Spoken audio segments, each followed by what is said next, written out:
नमस्कार दोस्तों, आज हम आपको एक उभरती लेखिका और कवित्री के विषय में बता रहे हैं। वीणा उपाध्याय जी का नाम साहित्य के क्षेत्र में नया नहीं है।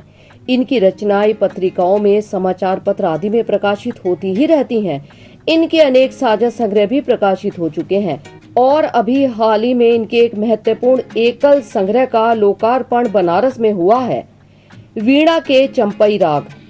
बहुत सुंदर पुस्तक वीणा उपाध्याय जी ने लिखी है। दो पंक्तियां मैं इनके विषय में कहना चाहूंगी। शब्दों की दुनिया में अनोखा प्रकाश फैलाती हैं, शब्दों की दुनिया में अनोखा प्रकाश फैलाती हैं, साहित्य की हर धारा में विश्वास झलकाती हैं। वीणा जी की लेखनी कर देती मंत्र मुग्ध सबको, वीणा जी की लेखनी कर देती मंत्र मुग्ध सबको, सबके हृदयों में साहित्यिक प्रेम जगाती हैं। अपनी माताजी और उनकी लिखी पुस्तक के विषय में इनकी सुपुत्री Swati Mishra, former primary teacher in DAV public school के विचार हम आप सभी पाठकों से साझा कर रहे हैं। तो सुनते हैं एक बेटी के शब्द अपनी माताजी के लिए। सारे बड़ों को मेरा प्रणाम और छोटों को मेरा प्यार।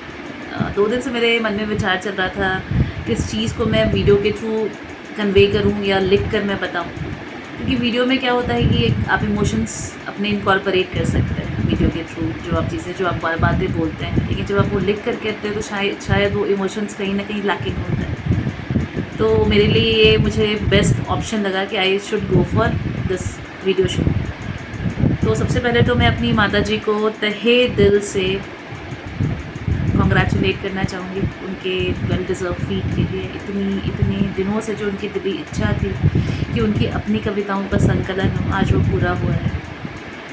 और ये सुनना जितना आसान होता है उतना होता नहीं है, और ये तब रियलाइज़ होता है जब आप खुद उस स्टेज में होते हैं, जब उस स्टेज की जिम्मेदारियों को फील करते हैं।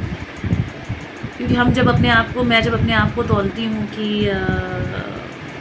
उस उम्र में, मेरी उम्र में जब मेरी माँ थी तो उनके साथ 4 बच्चों की रिस्पॉन्सिबिलिटीज़ थी। अपने आप को मोटिवेटेड रखना।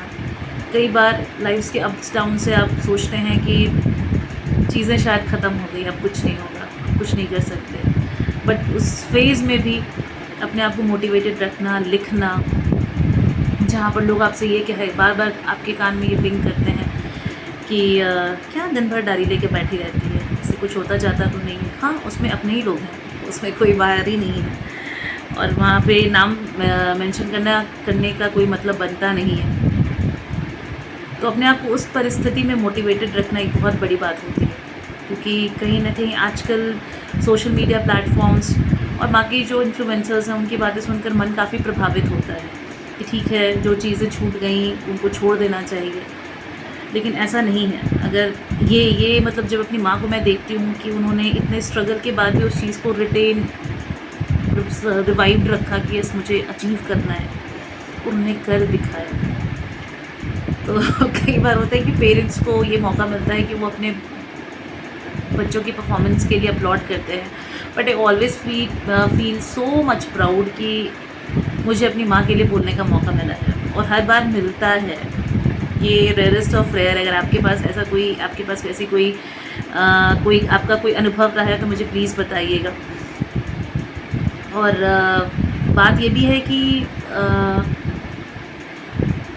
किसी चीज़ को अगर दिल से चाहें तो सचमुच ऐसा होता है। अब ये रियलाइज़ होता है, हम अपनी जिम्मेदारियों में इतना फंस जाते हैं कि लगता है कि शायद सच में अब सब कुछ ख़त्म है, लेकिन कुछ ऐसे उदाहरण जो आपके सामने आते हैं आपको हमेशा मोटिवेटेड फील रहने के लिए कंपेल करते हैं कि yes you must be motivated for the future, everything is possible, just you have to put your sincere effort and just wait for the right time. तो ये है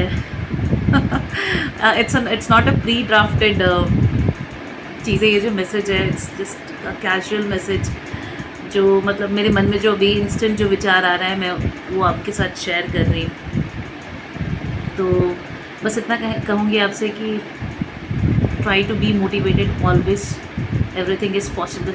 मेरी मम्मी को देखिए, और उनकी अगर रचना आपको पसंद आती है तो वो अमेज़ॉन पे भी अवेलेबल है, ज़रूर ऑर्डर करिए, पढ़िए, तो आपको काफ़ी अच्छा लगेगा। चलिए bye, take care, see you.